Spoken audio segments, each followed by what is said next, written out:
الحمد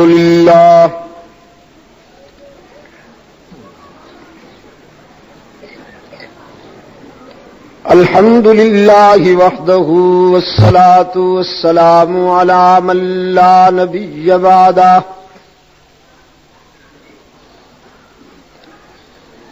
وعلى آله وأصحابه الذين أوفوا عهده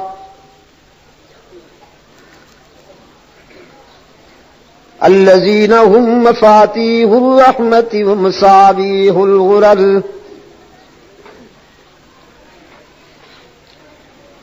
أعوذ بالله من الشيطان الرجيم. بسم الله الرحمن الرحيم.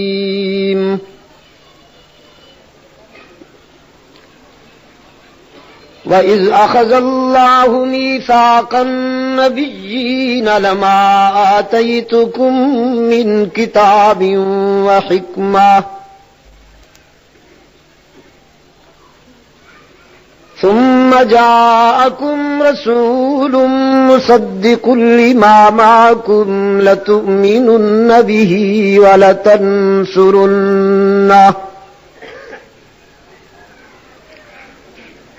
قال أأقررتم وأخذتم على ذلكم إصري قالوا أقررنا قال فاشهدوا وأنا معكم من الشاهدين.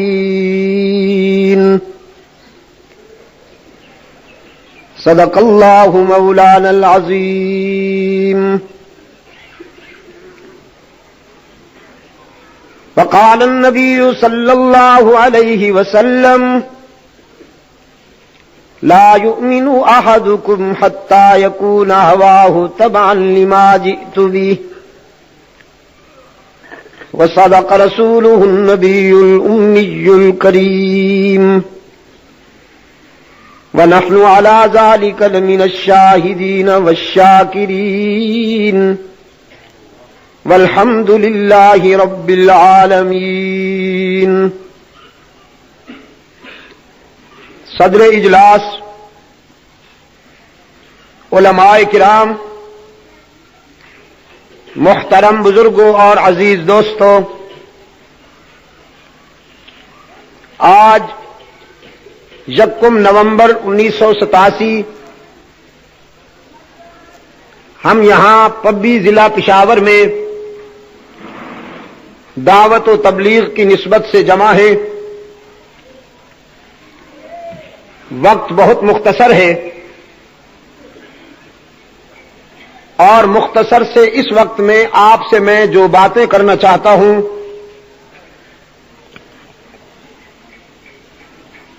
اس کی بنیاد ہے کتاب اللہ کا وہ حصہ جو ابھی ابھی میں نے آپ کے سامنے تلاوت کیا.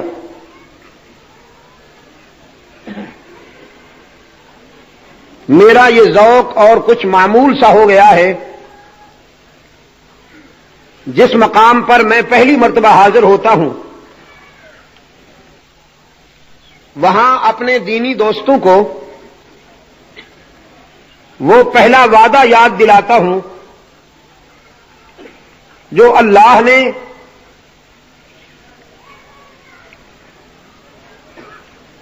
یہ عالم رنگ و بو پیدا کرنے سے پہلے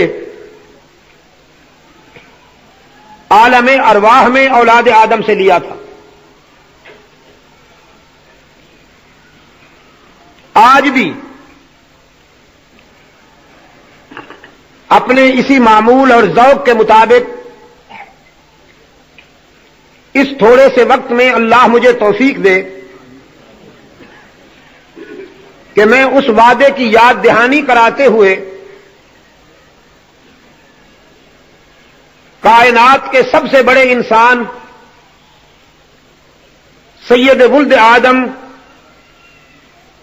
امام الانبیاء والمرسلین رحمت للعالمین صلی اللہ علیہ وسلم کی حیات طیبہ اور آپ کی سیرت پر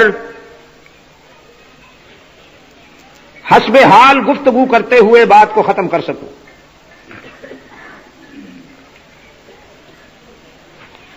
عالم ارواح میں اللہ نے اپنے بندوں سے دو وعدے لیے. پہلے وعدے میں اللہ نے اپنی ربوبیت سے متعلق اپنے بندوں سے اقرار لیا کہ تمہارا رب کون ہے، اور دوسرے عہد میں اللہ نے اپنے بندوں سے اپنے آخری رسول رحمت عالم صلی اللہ علیہ وسلم کی رسالت کا اقرار لیا.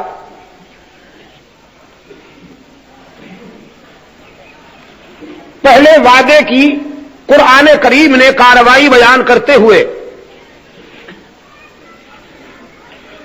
دنیا میں بسنے والے انسانوں کے دل و دماغ پر دستک دی.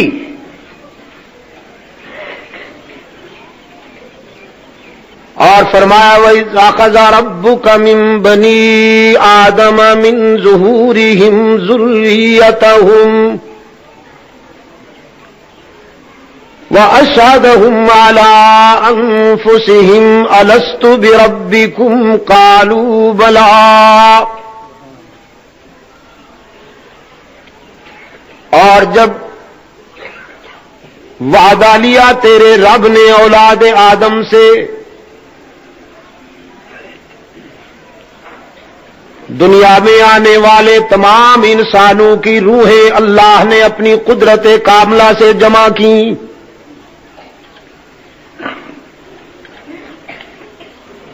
عربی عجمی، مشرقی مغربی، چینی فلسطینی، کالے گورے،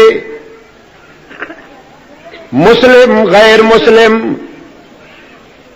وفادار غدار، نمک حلال نمک حرام،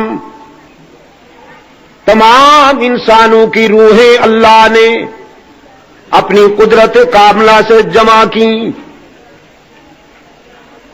اور اس عظیم اجتماع سے خطاب کرتے ہوئے رب العالمین نے فرمایا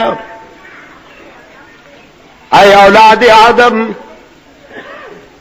میں تمہارے سروں پر انسانی شرافت کا تاج رکھ کے تمہیں دنیا میں بھیجنے والا ہوں، اور ساری کائنات کو تمہارے لیے مسخر بنانے والا ہوں. دھرتی تمہارے لیے بچھونا بنائی جائے گی، آسمان کو تمہارے لیے چھت بنایا جائے گا. أَلَمْ نَجْعَلِ الْأَرْضَ مِهَادًا وَالْجِبَالَ أَوْتَادًا وَخَلَقْنَاكُمْ أَزْوَاجًا وَجَعَلْنَا نَوْمَكُمْ سُبَاتًا وَجَعَلْنَا اللَّيْلَ لِبَاسًا وَجَعَلْنَا النَّهَارَ مَعَاشًا وَبَنَيْنَا فَوْقَكُمْ سَبْعًا شِدَادًا وَجَعَلْنَا سِرَاجًا وَهَّاجًا. زمین کو تمہارے لیے مسخر بنایا جائے گا، وہ زمین